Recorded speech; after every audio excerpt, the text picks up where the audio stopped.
So, as the title says, we're looking at AI from the perspective of redeeming technology, and and just how do we take advantage of this wonderful new tool without it taking advantage of us. Artificial intelligence today is one of the most talked about advances in technology. And like it or hate it, it's here to stay, and it's going to have a lasting impact on society. Um, I've heard it said, or actually, I made the comment myself to my brother a few weeks ago, that AI has the potential to have a greater impact on culture than the Industrial Revolution. Um, it's going to impact so many different areas in our lives. Um, just a couple of disclaimers up front. I am not an expert in AI. I have been using it for a while. I have been learning about it, but the more I know about it, the more I realize I know virtually nothing about the capabilities of what AI can do. Secondly, this is not going to be a technical presentation. I hope we'll be able to have a little bit of fun while looking at some of the things that AI can do. And my goal is hopefully to get you thinking about ways that AI may be able to improve your productivity and increase your reach. Um, I don't expect everybody to run out here, this afternoon and say, I've got to sign up and get a professional account with ChatGPT or something else. But hopefully you can see some things where it can help you do the things that you need to do in a quicker and easier way. Right off the bat, I want to put out a disclaimer. Uh, what we're talking about today is my experience and my point of view. As George said, I don't expect everybody to agree with me, but I hope that we can start a dialogue. And, during the question and answer period today, I'm very open to doing that. Um, and also, while I'm at it, I want to explain real quickly that I'm not here to promote one AI tool over another. You're going to see that there's two or three tools that I use a lot, but that's just because those are the ones I'm familiar with and I'm comfortable with. AI is being developed at breakneck speed, and AI is being used to generate the next generation of AI. So there are new tools that are coming out on the marketplace on almost a daily basis. When we look at AI, my experience has been that people fall into one of four basic camps. And the first camp is what I call the spawn of Satan camp. And George mentioned that we've got some friends that this is what they feel about it. AI is invasive. It's demonic. It will rob us of our humanity. I've actually seen articles that people have published where they are completely convinced that AI is controlled by demonic forces. And I even saw one article where the author displayed a chat that they had with one of the AI tools where the tool came back and said, yes, there's a demonic spirit behind this. Um, there's there's a lot of discussion. There's a lot of misunderstanding out there, and it's going to take time to work through the change. The second camp is what I call the ostrich camp. I don't want to talk about it.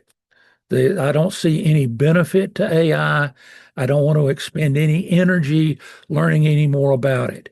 It's kind of like the hear no evil, see no evil, speak no evil paradigm from years ago, but it's hear no AI, uh, see no AI, speak no AI.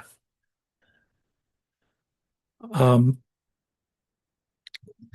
then I'm sorry, my wife just gave me a note. Uh, is everybody able to see what I'm saying, or the slides, or are there any problems? Perfect. Okay, good. Then I don't know what she's saying. Um, the situation with this group reminds me of my father, who worked his entire career in a grocery chain. And when he was in his 70s, we were having a conversation one day, and he proudly bragged that I have never used a computer in my life. I never expect to use a computer in my life, and I am totally happy with it. Then he found out that he could communicate with his grandchildren via email on a PC. Suddenly, there was a PC that took a predominant place in his spare bedroom, and he spent a lot of time in there on it.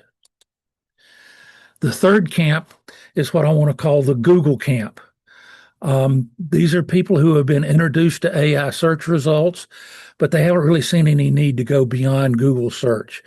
And I want to just look at one right now so that you can see an example where I went into Google and I said, "What is AI?"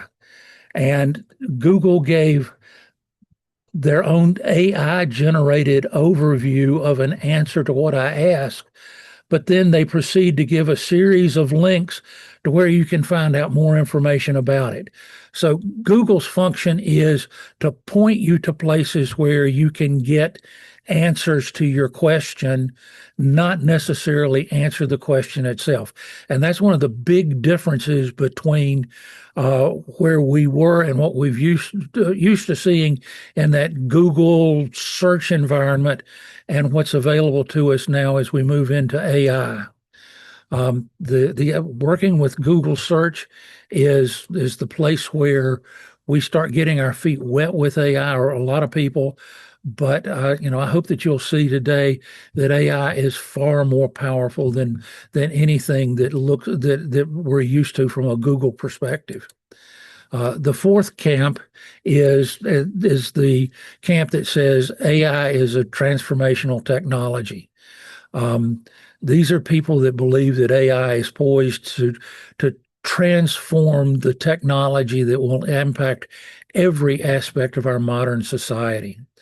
AI will impact education.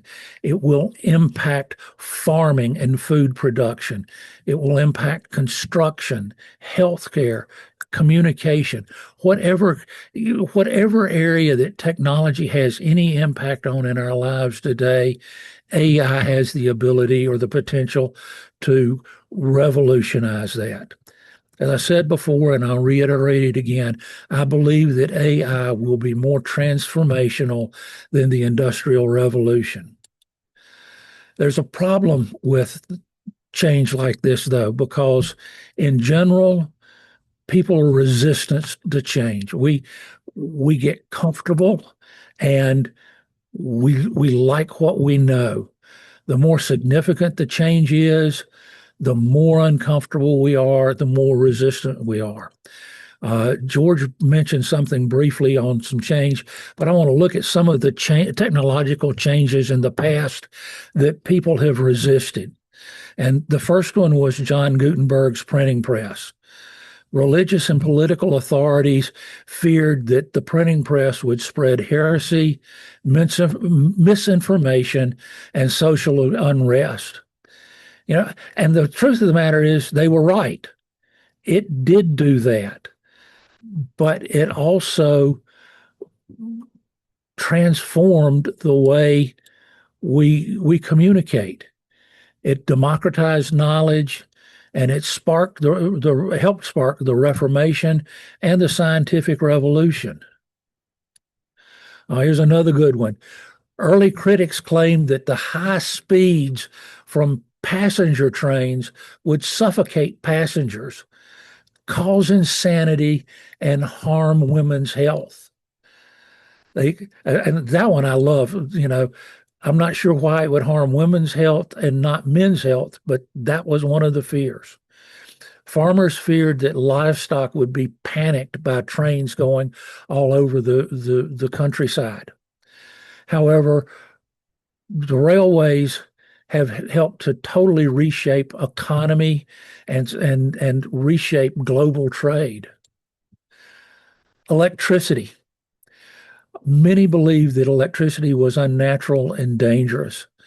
There were some cities that banned overhead wires. Gas companies obviously campaigned against electrification. I remember reading one concern where there were people that were afraid that vapors from light bulbs would impact people's health. But the reality is electrification became the backbone to modern society. And then there was the telephone.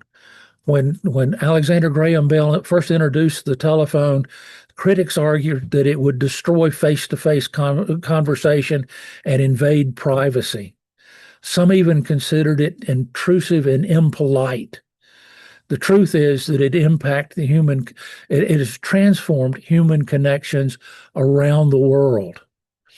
I remember a situation that I got into in the mid 90s when I got my first cell phone, and I brought it home, and my wife Becky's first response was, "This is just an expensive toy." Today, she won't leave the house without her phone. The automobile. The early cars were called dangerous and noisy machines. There were actually places that required a person to walk ahead of somebody driving down the street in an automobile, waving a red flag so that people wouldn't be startled or injured by the automobile as it was coming. People feared accidents and moral decay from mobility. The reality is, it reshaped our culture and freed us from having to all live in cities to being able to live in suburbs and have traumatic personal freedoms. Personal computers. Uh, the initial response to personal computers is people don't need a computer in their home. Workers feared them for mass unemployment. And again, another little personal story. As a manager within AT&T, when PCs were first released, my job at that time required a lot of communication. We were constantly generating letters or reports. And the model at that time was that I would dictate the letter or the report in a handheld recorder, forward the recording to the typing pool, and wait for them to type it and return it. Then we started a process of me reading, correcting, and resubmitting to the typing pool and going through this over and over. It could easily take days or even weeks to create the final version of a simple report or a simple letter. Once I had an opportunity to get introduced to using a PC at my desk, I realized that with a PC and a word processor, I could shortcut that days or week-long process of writing a letter to a matter of hours, if not minutes. And it quickly allowed me to outperform everybody in my peer group. Schools debated whether PCs were distractions, and yet we all know today, I mean, we're here on either on cell phones or PCs. They are the centerpiece of much of the communication and much of the work that we do today. The internet was another area that people were very resistant to. They were concerns about fraud or addiction or social isolation or moral corruption. Many people just believed that the internet was a niche hobby for tech enthusiasts. The result is the internet has reshaped commerce, it's impacted culture, it's impacted politics, it's impacted identity, and it's continuing to evolve in how it impacts our lives. And so that brings us back to the AI. AI is poised to create generational transformation. Our choice is really simple. Are we going to dig in our heels and resist change until we have no option? Or are we going to embrace AI and help direct its development into a tool that brings about positive change that improves lives? I like what George said, and it became the title of this presentation. We need to redeem the technology. I have a friend, many of you may know, Joe Shrewsbury, and he made the following comment.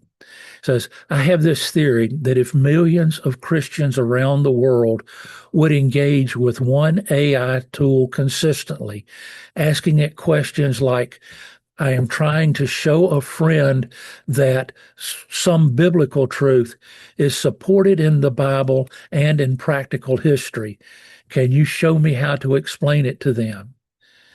And then go deeper after the response, having it prove to you using the Bible and historical events and writings that the truth of the gospel, and we keep repeating these kinds of questions, the AI algorithms will learn a Christian worldview and it will impact the way AI tools respond.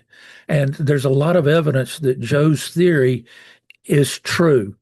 AI learns about us. We were talking before the meeting started about how several of us that have been using AI are encountering the situation where it says, given what I know about you and how you write, this is how I would say so and so. Do you agree?